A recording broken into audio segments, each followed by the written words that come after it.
हरिओम. अमृतानुभव. योगदास श्रीयुत जय गणेश जोशी यांचे प्रवचन.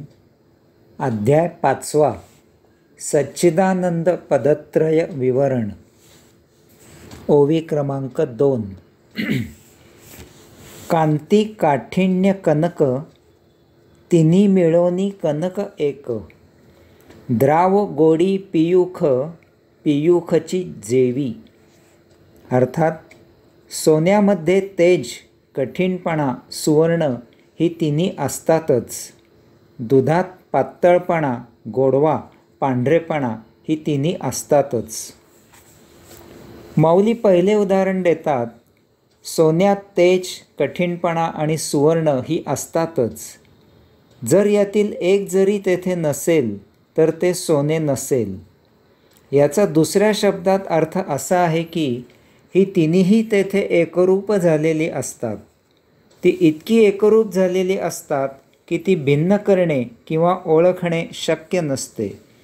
ती तिन्ही आपापले अस्तित्व एकरूप करतात आणि मग आपण त्याला सोने असे म्हणतो. माऊली दुसरे उदाहरण देतात.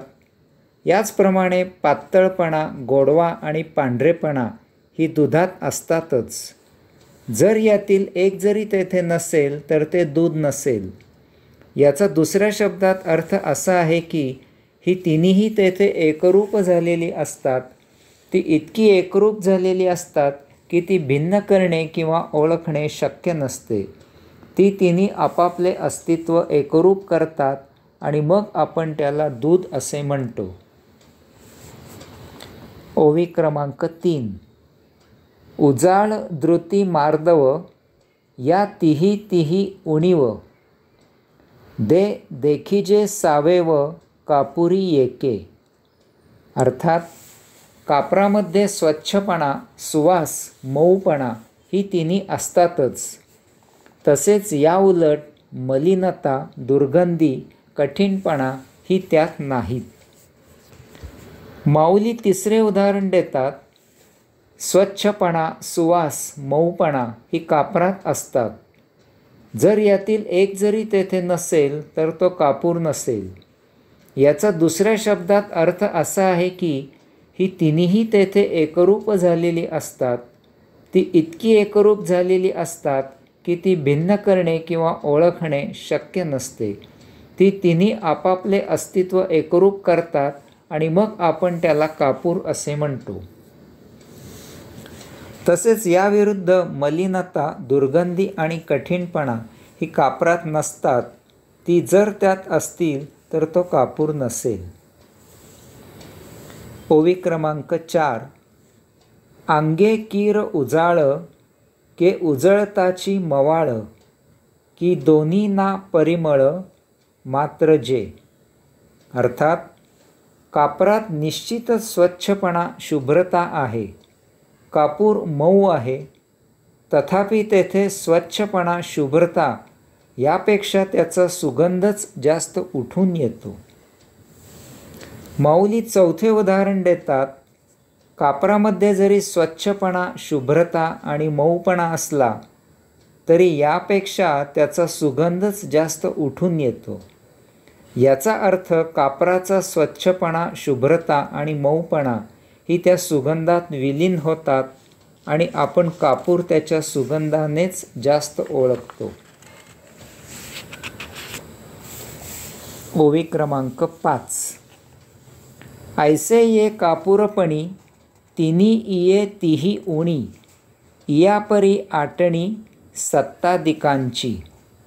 अर्थात अशा प्रकारे कापूर आदीबद्दल जे सांगितले की त्याची तिन्ही लक्षणे एकमेकात विलीन होतात आणि त्याच्या विरुद्ध असलेली तिन्ही त्यात नसतात, त्याचप्रमाणे आत्मपरब्रह्माबाबत घडते. माऊली सांगतात की आता महत्त्वाचे म्हणजे जे काही यांच्यात आहे ते सर्व एकरूप होते आणि यांची ओळख त्या सर्वांच्या अतीत, पलीकडे एकत्वाने होते. तीच त्यांची सत्य ओळख असते. सोने. सोन्यात तेज, कठीणपणा आणि सुवर्ण ही असतात. तथापि ती तिन्ही आपापले अस्तित्व एकरूप करतात आणि मग आपण त्याला सोने असे म्हणतो. दूध, पातळपणा, गोडवा आणि पांढरेपणा ही दुधात असतात. तथापि ही तिन्ही आपापले अस्तित्व एकरूप करतात आणि मग आपण त्याला दूध असे म्हणतो. कापूर, स्वच्छपणा, सुवास, मऊपणा ही कापरात असतात. ती तिन्ही आपापले अस्तित्व एकरूप करतात आणि मग आपण त्याला कापूर असे म्हणतो. तथापि या तिन्ही उदाहरणांमध्ये त्याविरुद्ध जे काही आहे की ज्यामुळे ही तिन्ही ओळखली जातात ती यामध्ये मुळातच नसतात. उदाहरणार्थ, मलिनता, दुर्गंधी आणि कठीणपणा ही कापरात नसतात.